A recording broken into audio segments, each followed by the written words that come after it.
สวัสดีครับมีไอเดียของการเติมหมึกปรินเตอร์ Canon แล้วก็หมึกปริ้นรุ่นที่เป็นแท้งด้านข้างนะครับมาให้ชมผมเจอปัญหาใช้ไปสักพักนะครับพอหมึกหมดแล้วมันมีฟองอากาศย้อนกลับมาแบบนี้นะครับเต็มเลยทำให้หมึกไม่ไหลลงมาผมมีความเข้าใจผิดพลาดนะครับจริงๆมันต้องทำตั้งแต่ซื้อมานะต้องเข้าใจหลักการโดยที่ไม่ปล่อยให้น้ำหมึกลดลงนะครับตอนนี้ก็เลยต้องมาแก้ไขกรณีที่มีฟองอากาศเต็มแบบนี้ทำให้น้ำหมึกไม่ไหลเข้าตลับหมึกนะครับมีไอเดียมาฝากจริงๆแล้วคุณควรจะต้องรักษาระดับหมึกไม่ให้ลดลงมาแบบนี้นะต้องรักษาระดับทางด้านขวาให้มันเต็มแท้งตลอดเวลาเหมือนสีดำนะครับผมสีดำเนี่ยเพิ่งเติมใหม่ล่าสุดให้มันเต็มจริงๆต้องเติมให้เต็มแบบนี้ตลอดเวลาโดยที่เรามาดูกันว่าเราจะต้องเติมหมึกยังไงเพื่อให้ไม่มีฟองอากาศย้อนกลับมาจากตลับหมึกนะครับซึ่งกรณีนี้ผมจะต้องไล่อากาศออกจากตัวสายยางนะครับใช้เวลาไล่อากาศอยู่ประมาณ2ชั่วโมงนะครับพอไล่เสร็จแล้วก็ลองปริ้นเทสนะครับเป็นปริ้นแบบรูปภาพก็ชัดเจนตามนี้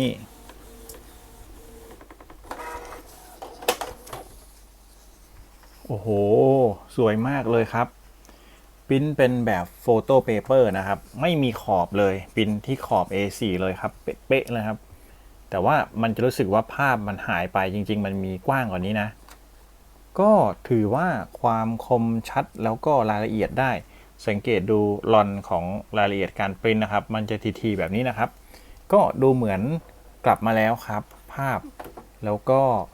หมึกปริ้นสามารถทำได้ดีภาพสวยครับใช้ได้เลยนี่คือ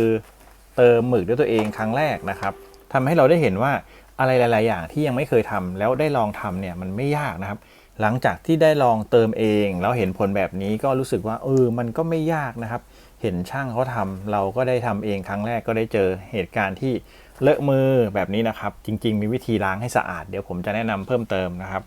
สำหรับคลิปนี้ก็มาแนะนำวิธีการเติมหมึกปริ้นเองนะครับก็ได้พบว่าจริงๆแล้วเนี่ยเราไม่ควรจะปล่อยให้หมึกปรินเตอร์หมดนะครับเราควรจะเติมตั้งแต่ฝั่งซ้ายเนี่ยเขาลดลงไปจะหมดแล้วหรือเติมไว้ให้สูงๆตลอดเวลานะครับเพราะว่าเขาต้องรักษาระดับนะระดับของหัวปริ้นแล้วก็ระดับของแรงดันในแท้งด้านขวานะครับตรงนี้จะเป็นสูญญากาศอยู่แล้วสูญญากาศเพื่อไม่ให้อากาศแล้วก็ลงไปในนี้มันจะทำให้ความสมดุลระดับแรงดันมันไม่พอดีกันนะครับฉะนั้นพอด้านซ้ายเนี่ยมันลดลงไปจนฟองอากาศจะพ้นตรงนี้นะครับตรงขอบนี้นะมันจะทำให้ตรงเนี้ยลดลงมานะครับถ้าอากาศพ้นดันตรงนี้หมดจนเข้ามาด้านนี้ด้านนี้จะลดลงจะทำให้แรงดันไม่โอเคนะครับสิ่งที่ควรทำก็คือพอฝั่งเนี่ยลดลงก็ควรจะเติมให้ขึ้นมาทันทีถอดจุกตรงนี้ออกแล้วก็เติมฝั่งนี้นะครับถอดจุกตรงนี้ออกก็เติมฝั่งนี้ให้รักษาระดับตรงนี้ไม่ให้หลุดจนฟองอากาศมาด้านขวานะนี่คือไอเดียของการเติมที่ถูกต้องนะครับฉะนั้นผมก็คงไม่มีการถอดฝั่งขวาอีกแล้วล่ะนะครับผมถอดเพื่อเติมแล้วก็รักษาระดับตรงนี้ให้คงที่สูงให้พอดีกับหัวปริ้นโดยประมาณหรือสูงกว่าเล็กน้อยนะครับเพื่อให้ระดับแรงดันมันดันหมึกออกมาทางนี้นะครับถ้าระดับแรงดันมันไม่ได้เนี่ยตรงนี้หมึกเขาจะมีฟองอากาศโผล่ขึ้นมาสังเกตตรงนี้เห็นไหมครับตรงนี้เขาจะมีฟองอากาศโผล่ขึ้นมาทุกครั้งนะครับแต่ก็ไม่เป็นไรเดี๋ยวเขาก็ดันลงไปใหม่นะครับกรณีที่คุณต้องการไล่ฟองอากาศตรงนี้นะครับคุณสามารถถอดจุกตรงนี้ออกนะเขาก็จะดันน้ำหมึกสีดำเข้าไปแทนที่ฝั่งด้านในนะครับถอดแป๊บหนึ่งแล้วก็อัดลงไปนะครับฉะนั้นตรงเนี้ยต้องอยู่สูงตลอดเวลา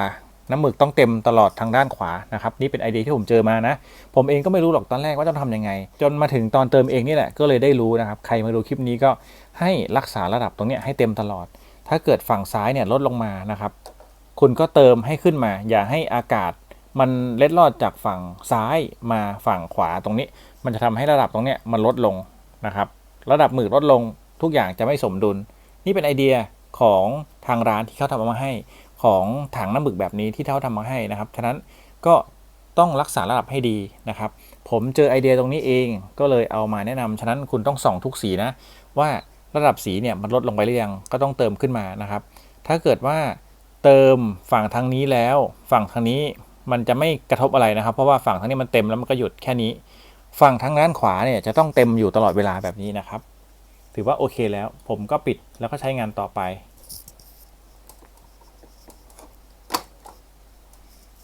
ต้องพยายามเติมให้ฝั่งทางด้านช่องเล็กเนี่ยครับมันขึ้นมาสูงตลอดเวลาเต็มอยู่ตลอดนะครับห้ามให้มันลดลงไปทุกสีนะครับสีนี้ก็เช่นเดียวกันอาจจะดูยากนิดนึงเพราะว่าช่องมันเล็กก็สามารถดูระดับได้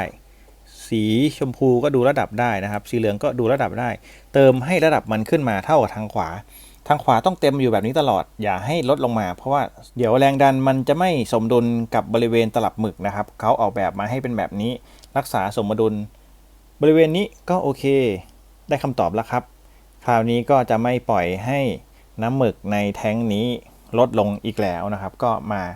แนะนำประมาณนี้เดี๋ยวถัดจากนี้คงต้องทยอยมองฝั่งทางด้านซ้ายแล้วก็เติมตลอดเวลานะครับเติมโดยการไม่ถอดจุกฝั่งนี้เขาเป็นสูญญากาศรักษาระดับอยู่แล้วตรงนี้ต่างหากที่เราต้องคอยมองนะครับถอดออกมาแล้วก็เติมลงไปนะครับถอดออกมาแล้วก็เติมเข้าไปเพื่อให้เขารักษาแรงดันบริเวณท่อน้ำหมึกให้คงที่นะครับประมาณนี้นะไอเดียของการเติมหมึกเองก็มีเท่านี้ครับบางอย่างปกติแล้วเราเข้าหาช่างตลอดไอทีมจากบ้านเอามาแนะนำทำเองได้เลยนะครับ Canon Pigma IP2770 รุ่นนี้เป็นรุ่นยอดนิยมใช้งานได้ดีนะครับใช้ทนมากผมใช้งานมาจะ4 ปีละอย่างสบายๆถ้าเกิดท่านใดมีคำถามคอมเมนต์เอาไว้ได้เลยเดี๋ยวจะรีบทดสอบแล้วมาตอบให้สำหรับคลิปนี้ขอบคุณที่รับชมนะครับสวัสดีครับ